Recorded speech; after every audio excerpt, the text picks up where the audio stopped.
Durante años la humanidad ha fantaseado con la idea de que un asteroide caiga y rompa todo de una buena vez.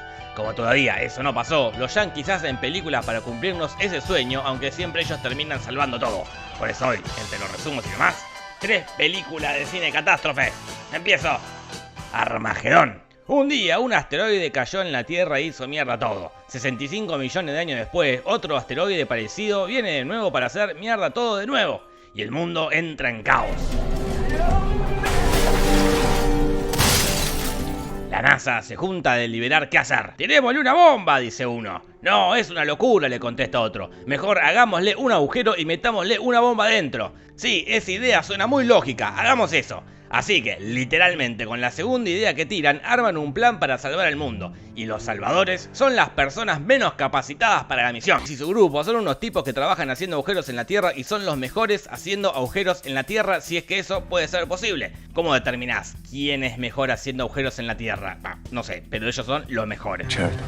No le dije, esta es una película de Michael Bay, así que no van a faltar explosiones.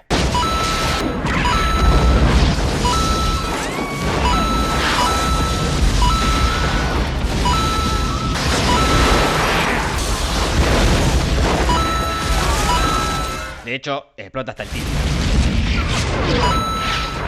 En fin, el jefe de la NASA los convoca y les dice: en 20 días va a caer un asteroide y va a hacer mierda todo. La idea es que ustedes viajen al espacio, le hagan un agujero al asteroide, le metan una bomba adentro, lo exploten, vuelvan a la Tierra y les demos una bonita medalla. ¿Se suman? Sí, obvio, le dice Bruce Willis.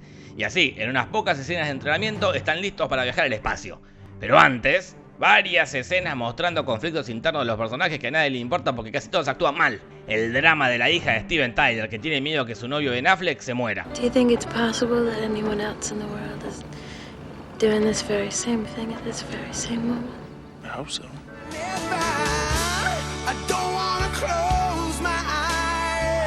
El drama del chabón que le pide perdón a la esposa por haberla abandonado. I wanted to say that I'm sorry.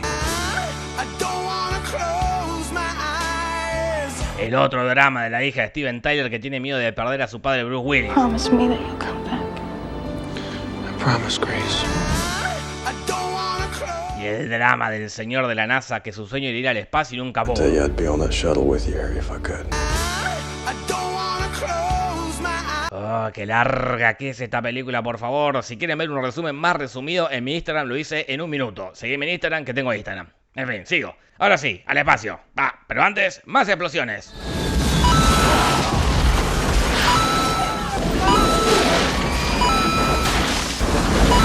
Ahora sí, la muchachada yankee viaja al espacio. Patito, cómeme café si tú no me quieres. Yo ya sé por qué, ya no me traes más, porque yo ya sé que tú eres un pato. Mientras que el resto de las naciones lo mira por la tele como si los yankees fuesen los dueños del mundo y los encargados de salvarlo. Gracias, amigos yankees. La cosa es que en el espacio se complica todo varias veces y empiezan a explotar cosas y a chocar cosas con otras cosas, pero la verdad no se entiende una mierda nada de lo que pasa.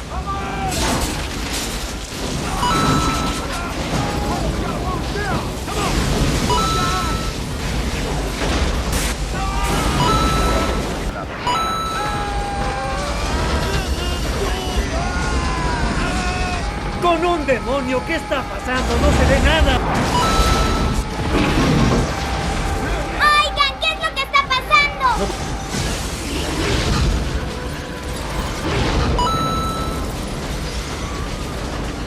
Ni siquiera se entiende quiénes son los personajes que se murieron y para cuando te enterás ya no te importa. En fin, hacen el agujero ese lo más bien y cuando están por meter la bomba, que te cuento que se rompe el control remoto y la única forma de activarla es manualmente. Así que uno de ellos se tiene que sacrificar por la humanidad. Y esto se resuelve sacando la pajita más larga.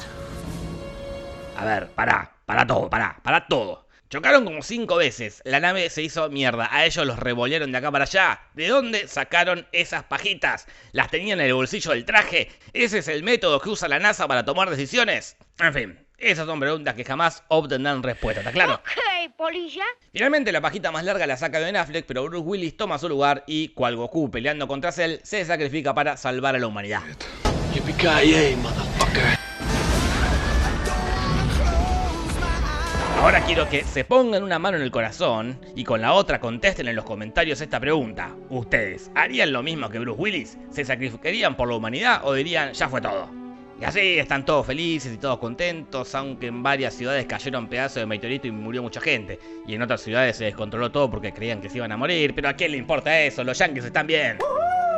La película termina con Ben Affleck y la hija de Steven Tyler casándose y siendo felices. Y la película fue un éxito de taquilla, pero un fracaso en la crítica porque un tiempito antes salió una parecida que parece ser mucho mejor. Impacto Profundo. Esta película arranca con un profesor de astronomía mirando el cielo con sus alumnos. 6 horas, 1 minuto, ascensión derecha, 14 grados, declinación 22 minutos. No hay cuerpos. Y todo marchaba relativamente bien hasta que empieza a marchar relativamente mal cuando Frodo descubre un asteroide que se viene a la Tierra.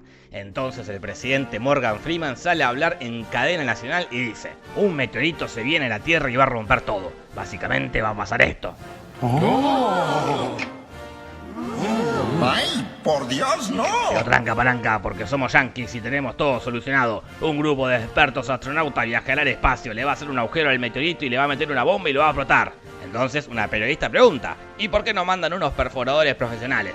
Porque es más fácil enseñarle a perforar a unos astronautas a ser astronautas a unos perforadores. Tiene sentido, dice la periodista. Y con ustedes, los astronautas. Hola, ¿qué tal? Soy el rubio protagonista. Tenemos una mujer que va a estar sentada toda la misión, el director de Iron Man, un ruso que habla en inglés, un negro porque somos inclusivos y el primer actor, Robert Duvall, que actúa en El Padrino. Un aplauso.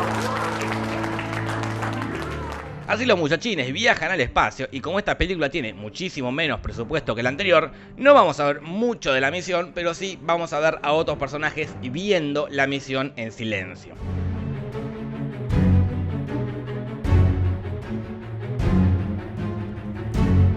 Cuestión que en un pim, pam, pum, hacen el agujero, ponen la bomba y salvan el mundo.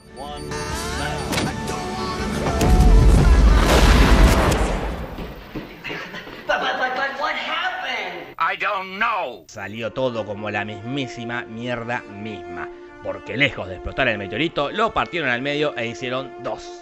Mira con la cara que te mira Bruce Willis. Al final sí hacía falta mandar a los mejores perforadores. Michael Bay nos cerró el culo a todos. Perdón, Michael Bay. Entonces el presidente Morgan Freeman vuelve a dar una conferencia de prensa a comunicar las malas noticias. Se acabó. Todillo. Pero lo más gracioso es que en una redacción de un noticiero hay un helicóptero, pero no hay lugar para todos. ¿Y cómo deciden quién sube y quién no?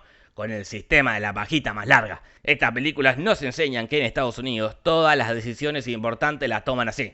Seguramente también así eligen al presidente. En fin, algunos se salvan y otros no, porque cuando uno de los asteroides cae, hace una ola gigante y mueren varios personajes.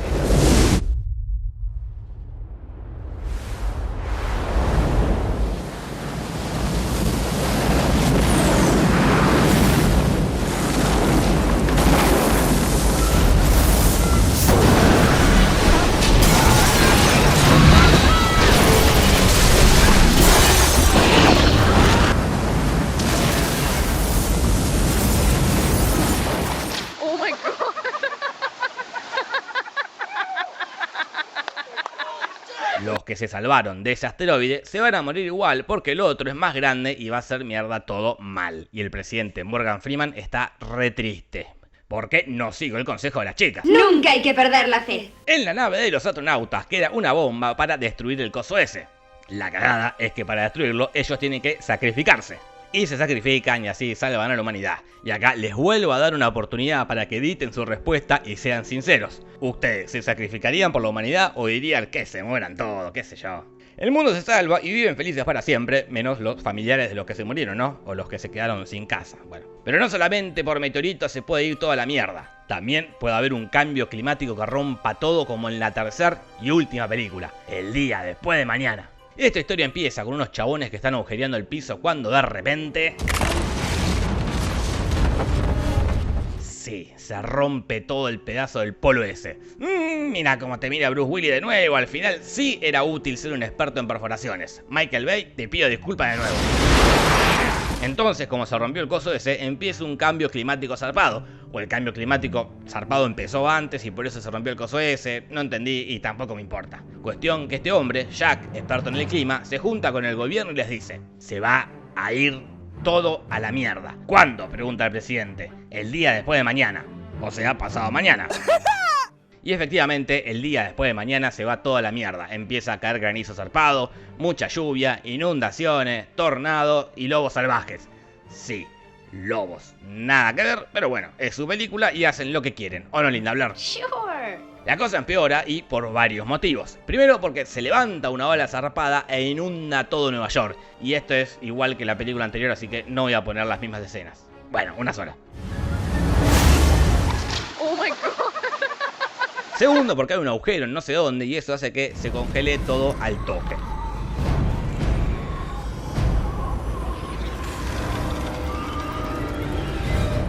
Y tercero porque... no, nada más, eso es todo. Jack, experto en el clima, se entera que su hijo está varado en la biblioteca pública de Nueva York y lo quiere ir a buscar. Y el amigo le dice: "Vos estás loco, Jack". "Sí, loco de amor por mi hijo". "¿Vos también vas a ir?", le pregunta la madre de Jack. "No, soy un personaje femenino, me pierdo las escenas interesantes". Entonces se van para allá y en el camino se muere un amigo, los persigue el hielo, el rubio se desmaya y duermen en una carpita como si estuviesen en un camping cuando en realidad están en una era del hielo. Debería resumir la era del hielo, ¿no? ¿Alguien se acuerda de la era del hielo? Bah, no importa. Al final llegan a donde está el hijo y se dan el abrazo más esperado por toda Latinoamérica unida. Y después llama por teléfono para que un helicóptero los pase a buscar. Y los pasa a buscar y acá yo me pregunto, ¿para qué carajo fue hasta allá si lo único que tenía que hacer era usar el transmisor para llamar a un helicóptero? Lo pudo haber hecho desde la casa, lo pudo haber hecho desde el baño. Todo su viaje, que duró media película, fue al pedo. Bah, casi todas las historias fueron al pedo. Lo único interesante fueron las escenas de catástrofe. Bueno, cuestión que, así como el desastre natural llegó, se fue. Bien hecho. Y listo. No hay remate en esta película. Que alguien me saque esta situación incómoda, por favor. Con la cintura muévela, con la cadera muévela, si tú quieres bailar. Hay más películas de este género, no sé, con volcanes, con huracanes o con tsunamis. Si quieren una segunda parte, péguenle una buena me gusteada. Y si quieren ver otro resumen de Bruce Willis, les dejo uno por acá. Y les dejo otro que nada que ver por acá. Y no se vayan sin la me gusteada o la compartida. Y seguime en Instagram que tengo Instagram. Y seguime en Twitter que tengo Twitter. Y hacele caso a mi llamada. Pegale una suscribida al canal y anda a contarle a tus amigas y amigos. Besitos, besitos, chao, chao. ¡Yeah!